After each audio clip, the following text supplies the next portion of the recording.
happy event planners. Today on the Happy Event Planner podcast, we have JF Gerrard with us, and I am Amy Dix with Choose Happy. I am so excited to talk to you today. You've got so many events that you have planned in the past or been a part of. So tell us, when did you really kind of see that events were bringing you business or giving you joy? Like, when did that kind of happen for you? I sort of got involved with event planning a while ago when I started volunteering for a Japanese animation convention. That was the first time I was sort of exposed to actually event planning. And there I had a role of being a guest liaison. So I dealt with the guests. And oh my goodness, like everyone thinks it's so glamorous because they were all like, oh, you're so lucky you're dealing with the guests. And most of them were voice actors because it's an animation event. And I'm like, you have no idea. Like, it's like herding cats. And you have to remind them to eat and what their schedule is, when they have to pee, that sort of thing. And dealing with fans. That's something that I think under normal circumstances, you don't really have to deal with fans when you're doing event planning. But for that convention, it was an eye-opener to see, pretty much obsessed people following you around as you're trying to do your job. And you had to be the bad guy. So the rules were sort of, you understood from the beginning, like, especially if you're collecting money and stuff like that, your guests can't be seen touching money. That's like not a sacred thing, like you have to be the ones sort of almost doing the dirty work. But anyhow, that was sort of I guess I was thrown into event planning at that point. And then over the years, I did a lot of different things. And one of the things I did was start up a publishing house, a small indie press.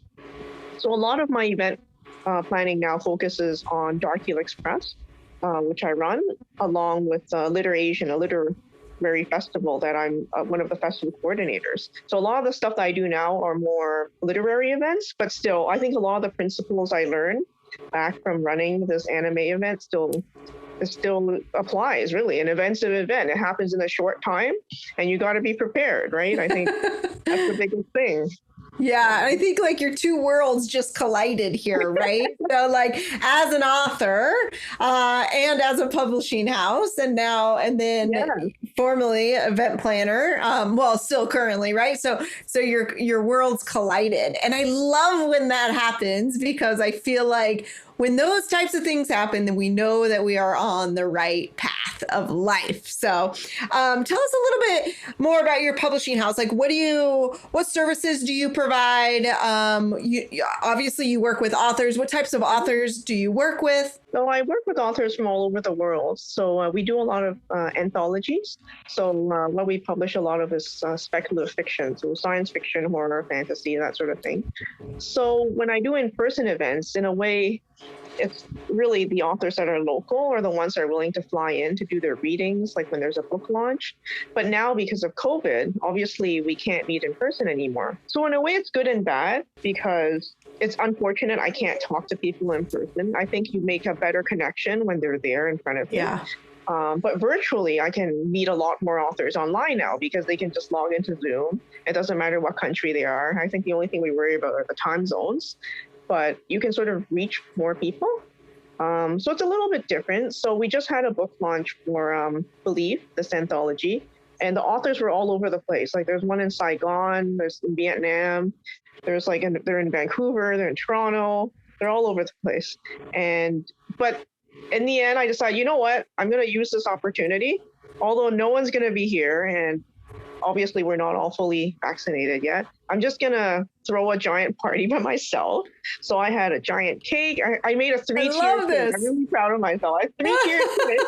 And I was planning for months, and my husband's just like, what is wrong with you? I said, whatever, we're going to party anyways. That's right. And we had cupcakes, and we had cookies, and, I had sketches, and I was actually posting it on social media a lot to sort of, get it hyped up, and took lots of pictures. And then the next day I did curbside pickup with whoever was in Toronto so they could come grab the cupcakes. So there's no way I'm going to eat all this food, right? Yeah. It's a different way of planning events. But I think overall, whether in person or virtual, it's still the same thing. Like an event, you're constrained by your time. So your time is very important, right? You have an hour, you have 4 hours. What are you going to do in that time period? Because that's all you have, right? So you got to make it happen. And I think you also you can plan as much as you can, but obviously something will always go wrong. I don't know, Yes, absolutely. I used to say that too as an event planner. It's like something, in fact, I think the intro of this show says something along those lines, or the description of it, but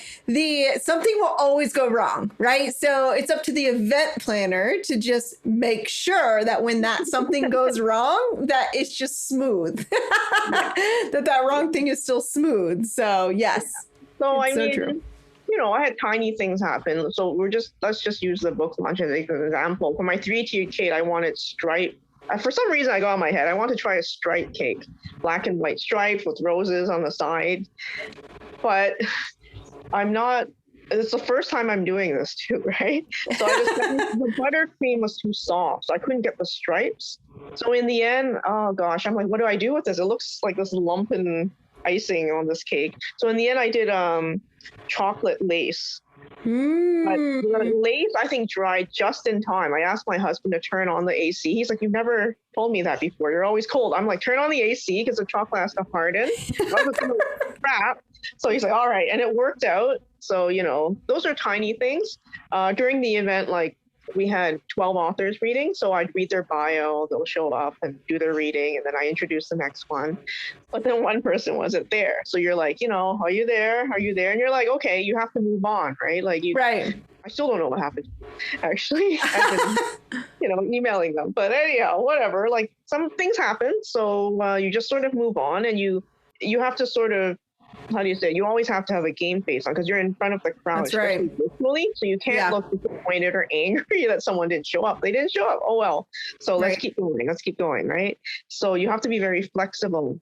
As much as, like you say, as much as you plan, things happen. So what's plan B, right? Like, as much as you try to have backups for everything, sometimes the backups fail too. So you just do the best you can, I think, and I think in a way you have to enjoy it, right? Like even though something went wrong, you can't show, oh my God, like, because then you don't want to be a downer at the event. And then that's what everyone's going to remember. They're going to be, oh, that pissed off event planner, right? Yeah. So, right. And this is not called the Pissed Off Event Planner podcast.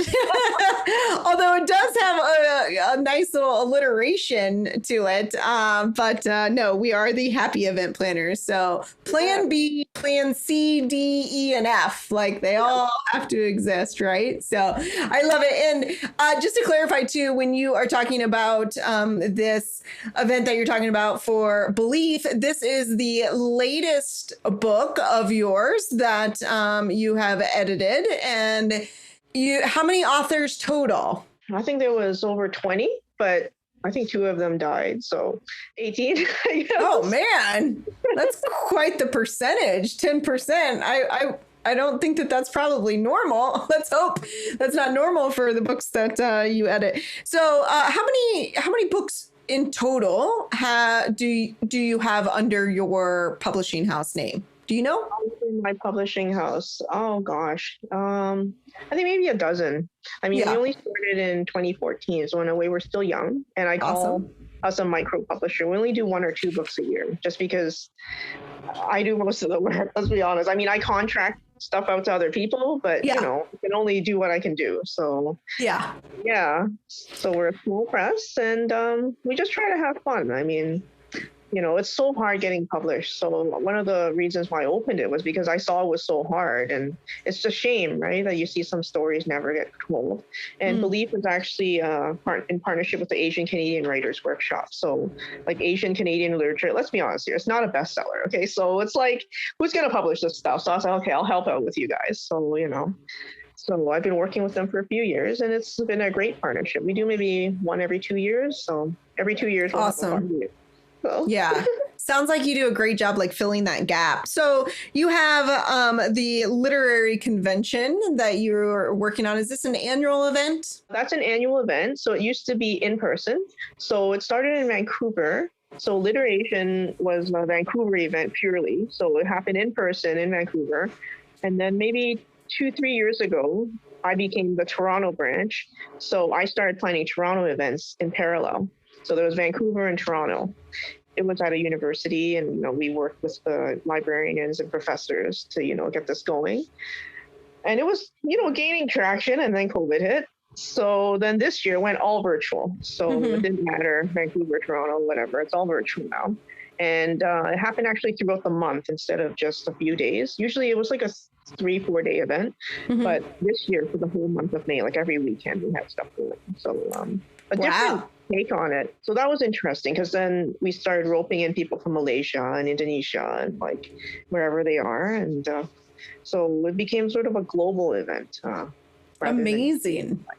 I mean, well, I think that's interesting because, you know, in a lot of senses, COVID and the pandemic did a lot to this industry and it did a lot of damage to the industry. But it also, in the same sense, it did a lot of good. Like I've seen so many events that were, because we didn't think anything different. So we just thought it would, you know, we always planned it. It was always in Toronto or wherever. It was, you know, people would have to fly in or they were local. And that's just how we did it. Right. And then we realized that we could do this thing and we could do it virtual. And now our attendee list went from like 100 attendees to thousands of attendees, you know, and so in a lot of cases, I think the pandemic actually did this industry a lot of good because we now have been able to think differently about our events. One of my friends, like we attend a lot of author literary conventions, usually science fiction, fantasy genre. And she was like, I don't think I ever want to go back to in-person again. Because part of it is also it's expensive, right? Because as authors, if we want to go to these things, you know, you rent your hotel room. And if you're selling, you rent your table, you lug your books, you lug your display, you know, all this difference. And I think last time we did a book launch, so we brought food, like, you know, it's like all sorts of things. But I have to say, I still miss the in-person thing. I don't know, like it's too hard to network online at a convention. Like there's just too many people. So how do you find, you know, usually I connect with 1 or 2 people and that's enough for me. I don't know. I get tired after a while too, right? Yeah. So. You know, nothing really is ever going to replace face-to-face interaction, no matter how hard we try. It's just there's a certain energy that happens when we are face-to-face. So yeah, I totally agree. And then you also have this, I love the names of of these, by the way. And then you also have your Word on the Street event, which is downtown Toronto. Who attends these Word on the Street events? So Word in the Street, it was actually started by a newspaper here, the Toronto Star. And I believe it's national. So like it's in Canada, a different city. So a bunch of publishers, magazines, literary organizations, we all come to this one place. And I guess people that read come, right? So people could come for different reasons. They want to learn more about writing or publishing, or they want to buy cheap books from the publishers that are selling stuff. So it's just a big party, I guess. And then there's readings, there's stuff for the kids, there's always a play area. So it's like a big festival celebrating, you know, words, I guess, you know, and books and stuff. So it's a really nice event, but of course, you know, it was virtual. As with a lot of literary stuff, it's all virtual now. Yeah, it's a lot of fun to get people out. And I don't know, a lot of writers and publishers, we're all very introverted people, so we usually don't go out much anyway. So we've been fine with COVID. My husband's just like, you'll be fine in jail too, because you're just sitting there writing. And I was like, yep.